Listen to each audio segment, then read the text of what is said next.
Happy Wednesday, everybody. Thanks so much for being here. My name is Dana Neeson. If you're just now finding this channel, I run a telesales team for Tailored Legacy. We sell final expense insurance over the phone with one carrier. My job is to help you have stronger, more sophisticated sales conversations. And today I'm bringing you the recording of my team sales training today. The reason I am bringing this to you is because I think oftentimes we get so tunnel visioned and so focused on what we have to sell and the value that we can provide that we just accidentally completely lose sight of the person that we're on the phone with. The fundamentals of sales is always, and probably always will be, prospect knowledge over product knowledge. The more you can learn and understand about your customer, their situation, and create that needs gap, that is what's going to create the urgency for someone to want to make a change with their situation. That's it. In the absence of that, there is no amount of features and benefits that will get you to close at a high rate, at least high enough to where you love your job. So I hope you enjoy today's team training. If you do, please take a moment and give this video a like. If you learned something, post it in the comments. I would love to hear your feedback. And as always, I hope you have a fantastic sales day and I hope you enjoy. Thanks. Let's go to this call. And we will pause throughout for discussion. Licensed agent so they can share you that. Hello, this is Rita. How can I help? Oh, hi, Rita. I have Bernadette here. She's living on a fixed income and already have an existing policy, but she would like to learn more with our information here. Thank you. Thank you. Hi, Bernadette. This is Rita. I'm a licensed agent in the state of Idaho. I do need to let you know this call may be monitored or recorded today for quality assurance. So I understand you're possibly looking for some coverage. Is it for yourself or for any other family members? Well, actually, no. She just called. I wasn't really looking. I don't really know if you need, like, I just have a little cheap policy with Globe. Okay. And it's not specifically, doesn't say specifically burial insurance, but it is life insurance. And I thought those were kind of the same thing, like you get buried with the life insurance money. I don't know. Well, I've never been buried before, so I don't know. Yeah, exactly. Thank goodness. I could. I don't remember. That's true. So question, and I can explain the difference. There is a little bit of a difference, but there's something significant. There is a membership that you get for the Funeral Consumer Guardian Society with this policy with Lincoln Heritage, and they get the cost of the funeral down to just a fraction. And I'll go over that with you. But question, with the Globe policy, about how much coverage is it? Oh, let me see. I want to say it's like, gosh, I wish I had the information right here. I don't think it's 100,000. I think it's either like 30,000 or 50,000. Okay. I'm not positive, but I think that's it. Okay. Have you had it more than 2 years? I've had that.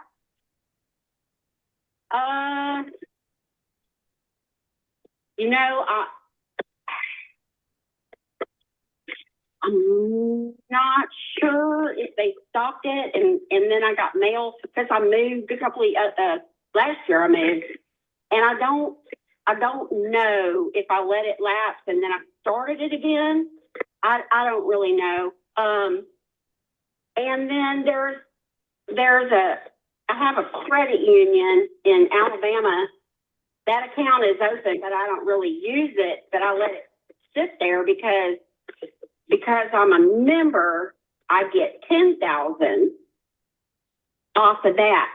But I haven't paid it for 2024. So now I won't have anything until the new year again because I forget. I forget to put 15. It's like $15 or $10 a month for life.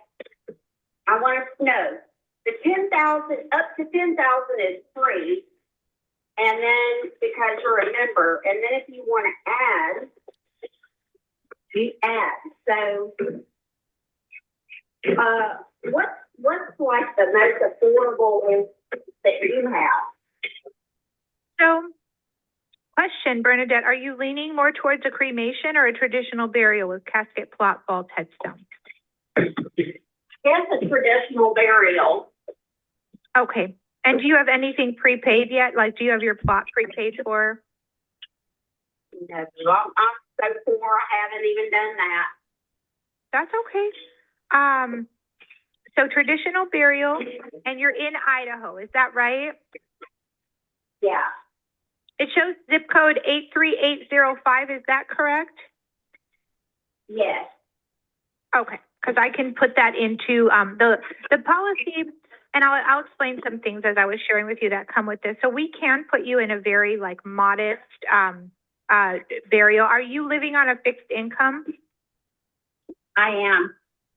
Okay, and do they deposit that directly into a physical bank there in Idaho? Yes. Okay. Okay, if it's a physical bank, I can give you a monthly quote. If it was an online only bank, then it would need to be a yearly. You for sure can walk into that branch though? Yes. So, okay, let me see, Bernadette, if I have everything correct here. Oh, and then who would you be placing as your beneficiary? As far as the person making all the decisions, paying for all the costs associated with your funeral?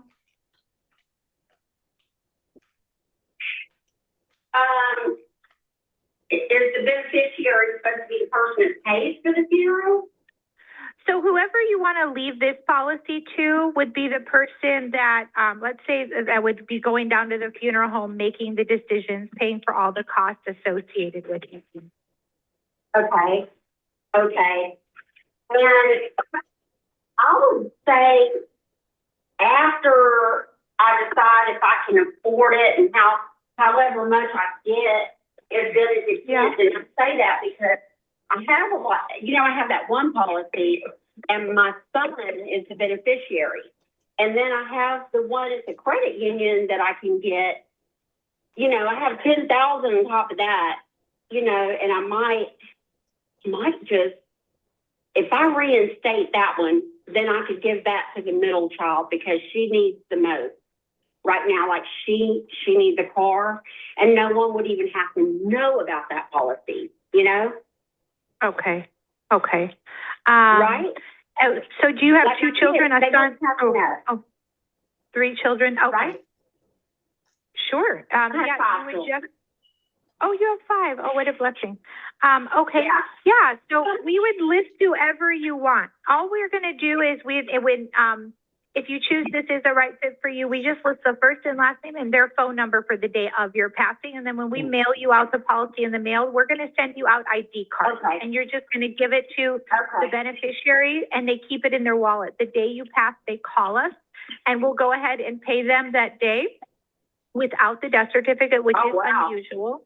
Yeah. So, and I don't know if you know this, but it takes, companies can wait 6 months before they paid out your family. Did you know that? Yeah. Yeah. Okay. It was a problem when my mom passed. My sister had to wait for a while. I think she waited like 3 weeks, but you have to bury her before then. Yeah, that's the thing. A lot of times that they can wait 6 months to pay out the families, but people need the money right away to, to bury their families. Yeah. So we do pay out within 1 to 2 days. We've even paid claims in as little as an hour of getting the call of a loved one passing. Oh, wow. Yeah. Okay, I have a question. Yes. Yeah. I have a question. Yes, ma'am. Okay. So if I leave it to that daughter, if she loses that card or she finds out a little bit late, like a couple, 2 or 3 days late, see, nobody knows how to get a hold of her but me right now, I think. Well, where would that put her? Like, do I need to call her and tell her? Well, basically, you would give her the ID card that arrives in the mail, and then. Okay, I'm going to pause here for a minute. All right, so we're 10 minutes in. Hopefully you were taking notes. So let's talk about real quick what we do know. What do we know? Not what we don't know. What do we know? She has a Globe Life policy. What did she specifically say about the Globe Life policy? It had lapsed. And maybe it's 2 back. years. And she has an accident only through her credit union. Well, yes, but that's actually information we don't know yet. Yeah, but we do know it too. Yeah. Right, we haven't identified. We will get there. That's only She asked her, you know. she also asked her if the policy had been in place. I'm sorry. Go ahead. What we know about the Globe policy is that it's either 30,000 or 50,000, and so right now we know its term. We know it's Globe's term. Possibly, but there's a clue that she gave us that really helps identify that it probably is. It's not just about the size of the policy. It's 2-year waiting inexpensive. period. And reinstated. Nope. Payment. How much she was paying for it? What did she say about that? 15 bucks a month. She didn't say anything about price. That was to the credit union, the 10 to Now 15. that's separate. That's separate. She gave us a very specific sentence.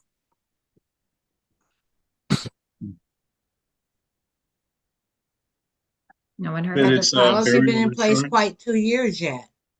No, that's not it. Not the fact that it's graded, okay. Well, she Um, said that she knows this is a life insurance policy, but she's not sure if it's a burial insurance policy, and she doesn't know if there's a difference. She did say that, but why, the question I'm asking is how can I automatically make an assumption at this point that this is probably a term policy and it has nothing to do with the 30 or 50,000? Well, it kind of does. I mean, it helps kind of form the puzzle for me. She gave us a very, very clear sentence to indicate this. It's Globe Life. They only sell term. That's not true. I don't think so. They do offer whole life. I didn't know that. Okay. Yeah. Was it that she something about her renewal process? Was No. it that? Okay, so no one heard it. This is important. She specifically said, I have a little cheap policy with Globe, Mhm. a little cheap policy. Cheap, right? That's the word. Nobody heard it. And then the question was, how much coverage does it provide? Well, it's not quite 100. It might be 50, it might be 30, right? So those two clues combined should be like big, big alarm bells when you're on the phone. You're not going to say anything about educating her right at this moment. But then she also told us about the credit union, and someone gave us the answer, which a free member policy with a credit union is what? Accidental journal. Accidental. Accidental. Hmm. Exactly. So we have two really, really important things that we've identified in Discovery to start creating that needs gap with the life insurance. Like she has nothing. And she asked Think another about question. She asked another question. What's the most affordable you have also? That I'm not concerned about at the moment because we're always going to have to find the most affordable policy for anyone living on a fixed income. What I'm the most concerned about right now is helping her understand that she actually doesn't have any life insurance. Right? I mean, think about it. So what's going through my mind at this point is once I understand what she wants to use it for, there's some questions now that we need to ask. Now, the agent wasn't thinking this way, so these questions wouldn't have come up. So if you're not paying attention to the clues and trying to figure out the needs gap for the life insurance first, you're just going to think, well, gosh, they have lots of coverage. I'm just here. I'm just going to sell her a small FCGS policy, right? That's literally exactly what happened here. We'll keep listening to the call in a minute.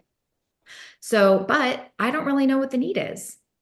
Where's the life insurance need, assuming she has a $30,000 or $50,000 policy plus another $10,000 policy for free with her credit union? Where's the need for life insurance? Someone tell me.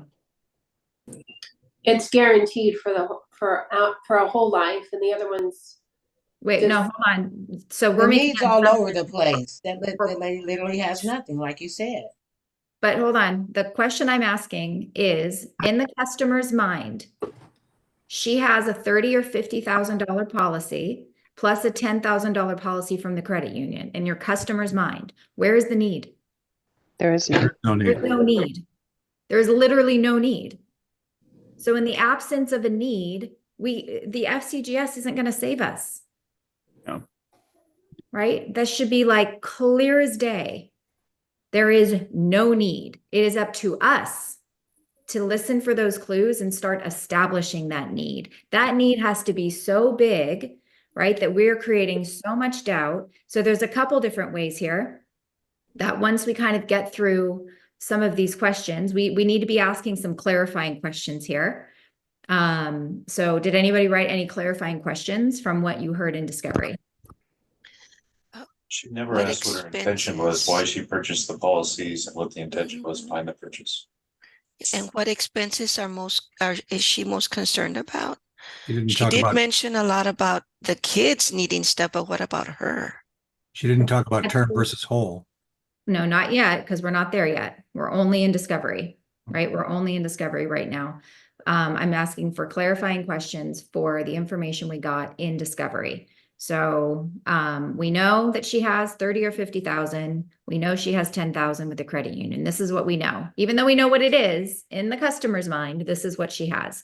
And the agent said, I believe she did say, what expenses are you concerned about? And the client said, well, to bury me, right? That's what I heard. Did you guys hear anything different? That's pretty much what I heard. Okay, so what should be a very important clarifying question after that? What makes you feel like what you have isn't enough? Thank you. Yes. Okay, well, that's great. So I'm hearing you have 30 or 50,000 with Globe. You might have another 10,000 here with the credit union. Your biggest concern is you want to make sure there's money to bury you. I guess, why do you feel like what you have is not enough? Right? That's a really important question, even though I already know where I'm going. This is where I'm starting to plan my chessboard. I have so much ammunition right now, but first I just need to figure out her brain. Why does she want more information? Why does she want more insurance? Why is she on the phone with me? She's right. These are important things. You have to understand your customer, right? Prospect knowledge first before we just start spewing information. Why do you feel like what you have is not enough? I would have loved the answer to that question. Right? Yeah. As well as once we got that answer, maybe, well, how much more would you think you might need would be something important to understand. We do know that she wants a burial. She doesn't have a plot. We know she has some kids. Once we understand why she feels like what she has is not enough, then we can kind of bridge at the end to our consequence question, right? So I guess, have you thought about what would happen if you weren't able to find maybe another affordable policy for X amount of coverage to bridge this gap? Have you thought about what would happen then? And Brittany, don't give away any clues yet. Brittany, I saw you. We were gonna get there. That was just to you. I wasn't sure. Oh, that wasn't to the group? No, that was just to you. Oh, okay. Yeah, we're gonna get there. So I'll have you explain that in a second. Okay.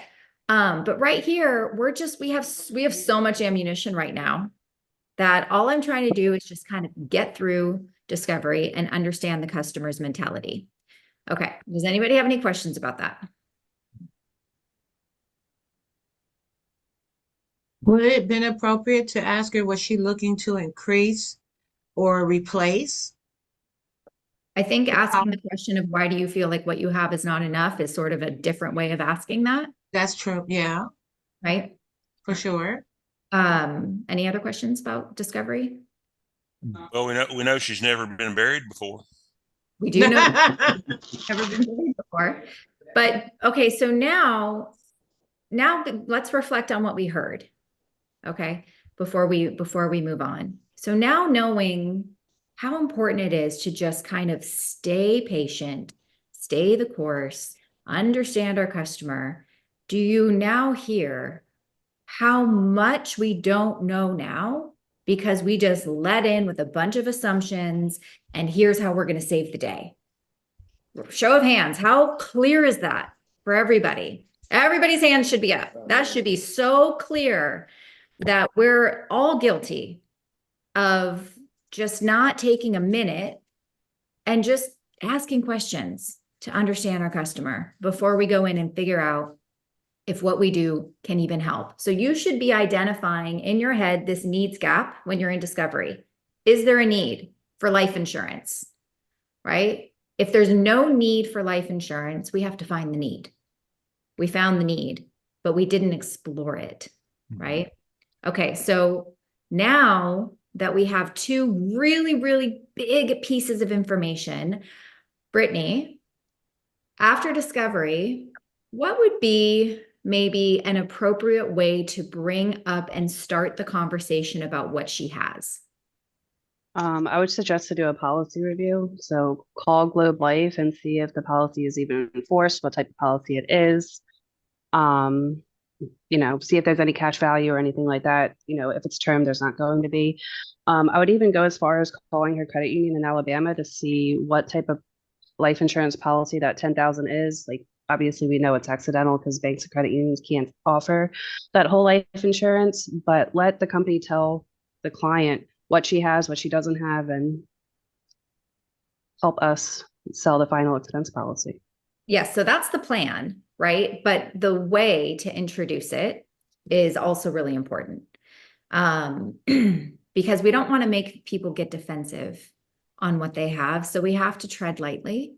And I think this would have been a perfect bridge into education here, which would be, okay, great. So we're going to go over what we do so you understand it, right? Do you have a bank account? So the first thing I want you to understand is that we only offer permanent whole life protection as opposed to term. Now, do you happen to know the difference between the two, or has anyone ever explained it to you before, right? Term is temporary, blah, blah, blah. We go through all that. Now, here's where we have the gift of taking the information we discovered and putting it here. You shared with me earlier, because I listened, that you said, these were your words, that you have a little cheap policy with Globe. We think it might be 30 to 50,000, right? The challenge where I'm very concerned here is that because 30 to 50,000 may seem small, it's actually not small in, the life insurance world at the age that you're at right now. So I think it might be important at this point to call Globe and verify that this policy is in fact a term and that it will have an end date. Because if it is, if you were to outlive this policy, what happens then? I'm not going to tell her what's going to happen. I'm going to ask, what happens then if you outlive it? And then what? Oh no, that money's gone. That's the money that I had to bury me, right? I'm starting to develop this needs gap. Exactly. So I'm not going to go into whole life yet. I'm going to conference in Globe. We need to figure this out, because if you have a policy that isn't even going to be there when you pass away, then you really don't have anything. I'm not even going to talk about the credit union policy yet. I'm going to save that, like, as I build the urgency. So I'm not going to ask permission. I would say, so I'm going to get Globe on the phone because we have to figure this out. I'm going to create that urgency to get this information to make it so important. Hold on one second. Right, Brittany, do you ever ask for permission, or do you just get them on the phone? No, I just start three-waying them and say, okay, hold on, I'll get a representative on the line and they're going to answer all of our questions for us. Don't ask them to go look for their policy, right? Don't ask them if they, know. Don't have like a 10-minute discussion about it. As a professional, you can come up to this conclusion on your own and just get them on the phone, right? It's pretty safe to say that based on her words, a little cheap a $50,000 whole life policy is not little or cheap, right? They wouldn't use those words. Okay, so then all of a sudden, where's our need? We've identified there is a term policy that's going to end. It might even go up in price. We've gotten rid of that. So now we have a need here. Big time. Tim, go ahead. Didn't she say she missed the sign up for the credit union life insurance this year? She did, but she's planning on getting it back next year, If right? she remembers. If she remembers, yes. However, that is also something we can use later. The most important thing is making sure she knows it's not real coverage.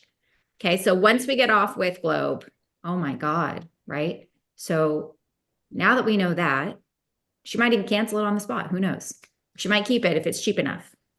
Okay, then we're going to talk about whole life. And now I'm going to say, now you also told me earlier that you have an opportunity to get a free policy with this credit union in Alabama or whatever it is, that as long as you keep your membership up, you get free 10,000.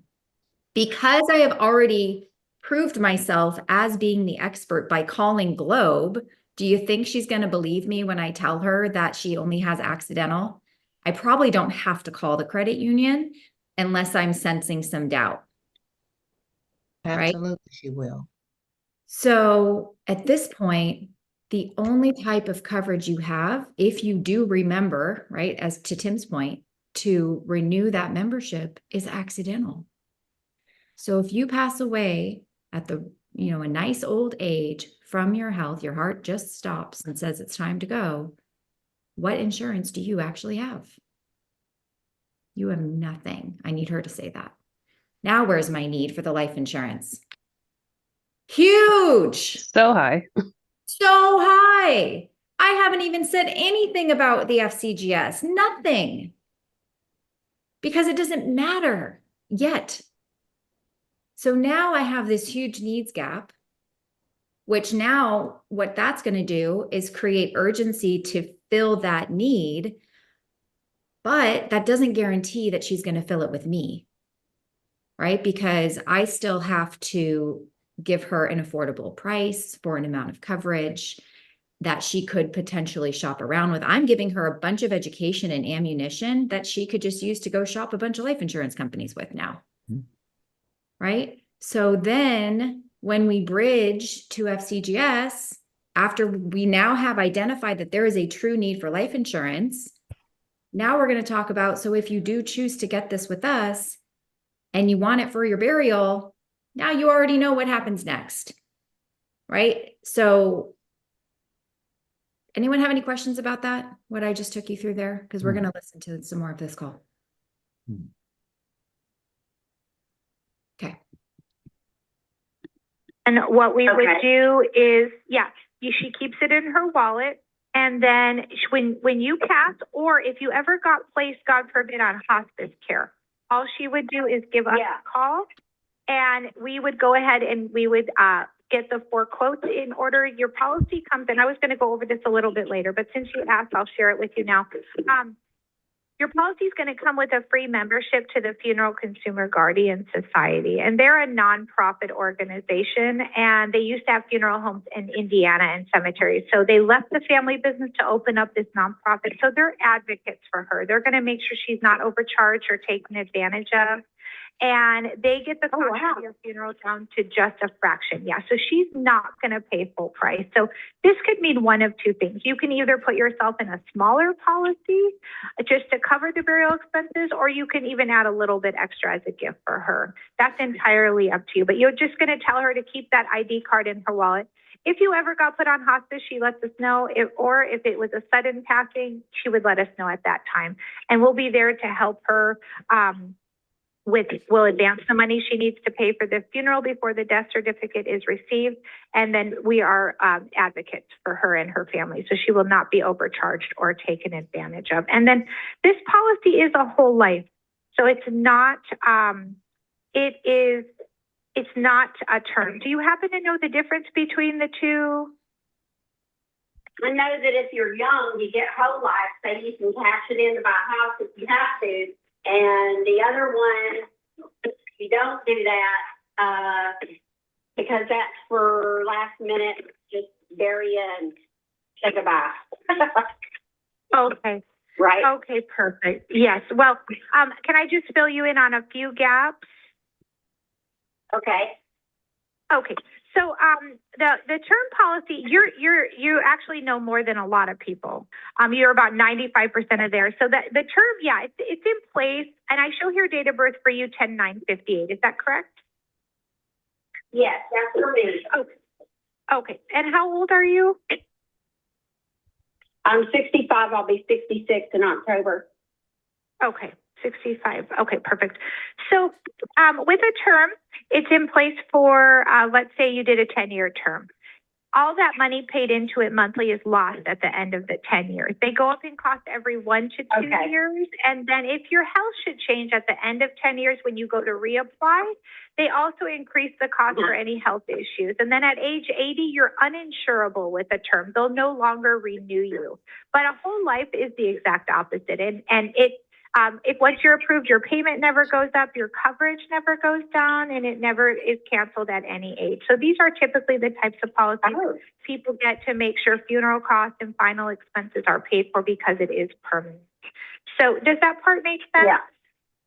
Okay. And then I did mention to you the FCGS, they are going to make sure you're Okay. Discussion. So let's try really hard not to judge Rita, because what she did is very common to what a lot of people do, which is they don't pay attention to the information they get in Discovery. And so they have no choice but to just stay generic with their explanation of term versus whole life, right? We did not help her understand her experiences and what she has and tie it in here. We cannot expect her to come up to her own conclusions.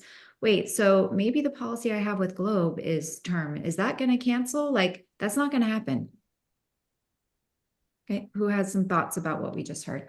The prospect still doesn't know that she has a term policy. Right, because we're expecting them to figure that out on their own. And also Rita said the price goes up every 1 to 2 years. It goes up every 5 years. Right. She also said it cancels at 80. AARP, New York Life, cancels at 80. Globe goes to 90. But as we all know, those of us who've been here for a while and understand, most people don't hang on to a Globe policy till age 90 because the price just becomes unaffordable as it goes up every 5 years. And another statistic that a lot of the new people aren't aware of is that the vast majority of term policies never actually pay out because people outlive the term. They don't renew. It just becomes too expensive, whether it's a 5-year term, a 10-year, even a 20-year. Once the term ends, if you're still alive, the premium becomes unaffordable and people don't renew it. Very well. And again, no, not to cast aspersions on Rita or anybody else, because I'm in this training too, is that Rita did not spend a lot of time educating or asking first, does she know the difference between whole life and term? She didn't really go into, do you really understand what you have? Right, well, that's going into, she didn't tie it into what she has, which is really the most value that education can provide is bringing in what they have to help them understand it. But I really don't think that she did that on purpose, because I honestly think she just didn't pay attention to the clues. I think she just made some assumptions that she had whole life and that she had this great policy with the credit union without maybe taking a moment to think who gives away a $10,000 policy for free. Right? Even just simply asking in the group chat, have you guys ever heard of a credit union giving away 10,000 for free? Like, how quickly would we all be responding? It's AD&D, right? Like, stop. So you utilize, even if you don't have the answers, if something sounds too good to be true, right? Just utilize the resources we have and just ask. We'll all be here to help you. Go ahead, Zach. So one thing is that for veterans as well as, veterans family members that use credit unions like Navy Federal Credit Union, they do offer us a complimentary, being a Navy Federal Credit Union member. They do offer us a full complimentary $10,000 life policy. And then veterans and veterans family members as well. So So that would have been a good question to ask if, you know, her or a spouse was a member of a veterans credit union. Yeah, then because they that does present them unique options. A lot of credit unions like that have partnerships, like with Globe Life. Global AO is an agency that I had briefly touched base with and worked with a little bit. And I know they have a partnership with Navy Federal as well. So I did read a lot about that Globe does have a lot of partnerships with credit unions to provide those types, but most of what I read was AD&D. But the veterans thing is important information. Thank you for sharing that. Yeah, excuse me, he yeah, no said problem. full, yeah. He said a full $10,000 policy. What did he mean by that? Are you saying I whole thought it's a life? guy of 'Cause natural it's Yeah, it's as in it's a full 10,000 whole life policy. It's whole not life. just a, Is that yeah. right? Yes. Huh. Yeah, that's what he's saying. Oh, this is AD&D. Okay, that's different. Okay, so let's keep playing the call. Family is, they will be there every step of the way. When you get your policy in the mail, they'll include a final wishes guide and those ID cards. Your daughter calls us when you pass. And then they will go ahead and advance that money. And they'll also help with, making sure there's no double taxes or double funeral director's fees, transportation costs, ordering the flowers. And they will be there to help her with everything. Each step of the way. So she won't have to deal with the funeral directors and making the negotiations as far as them getting the cost down. So a typical funeral is anywhere from $7,500 for traditional burial up to $15,000 typically, depending on city and state. And they will have the casket shipped for right around $1,500 to $1,700. So they're saving your family a lot of money. And so do you like the idea of having them in place? Yeah. Okay. And so I'm glad you feel that way. The bottom line is our job really doesn't begin until you pass away and we get the call from your family. Even if it's 30, 40 years from now and you passed away, let's say it's in the hospital, even in the middle of the night, typically what would happen is they would let your family know. They would offer their condolences, but the very next thing the nurse would say is that they'd have to make arrangements for your body, as they have to get the room ready for the next patient. So they would give them a list of funeral homes to call, and who knows who they would get on the other end or what information might be shared, such as you having a policy, because a lot of times if a funeral director hears that, they're going to mark up the cost even higher.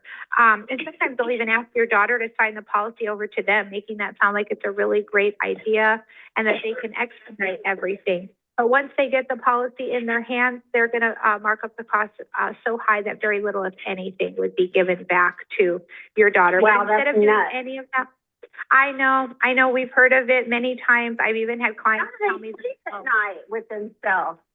I know. Golly.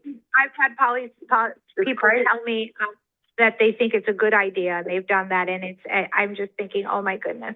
So what the FTG is going to do, they're going to talk with them, and they're going to get the price way down. Yeah.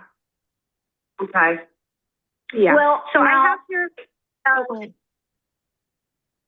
Well, I'm wondering, can you send me like a packet with all this stuff? My sugar's been really high lately, and I've been sick and just a sinus infection making my sugar high. And I can't focus and I can't remember anything with my sugar going up. Can you send me? All this is right now, by the way, is I have no urgency to make a change, right? I have plenty of life insurance. This sounds great, but I don't need to do this right now, right? I'm not dying anytime soon. So this is what happens when we lead with FCGS and we fail to uncover the gap, the needs gap. What does this person need in life insurance terms before we go anywhere close to the FCGS? I told someone on a one-on-one last week, picture the FCGS in a bulletproof metal box with a padlock, with chains wrapped around it, drop it at the bottom of the ocean, and you literally do not have access to it until you know what they need. And every time you get more clues and you start helping them uncover that need, that FCGS box gets closer to the surface. But it can't be your Hail Mary, right? Or you're going to end up with conversations like this because the need isn't strong enough. She sounded very engaged. Wow, how could they do that? Oh my God, that's crazy. It's not enough, right? It's not enough when someone has $60,000 of life insurance in their mind. It's not enough. I'm not even going to talk about the way we talked about FCGS, because that's a whole other topic, right? With problem, solution, talk about it, create the needs gap with that.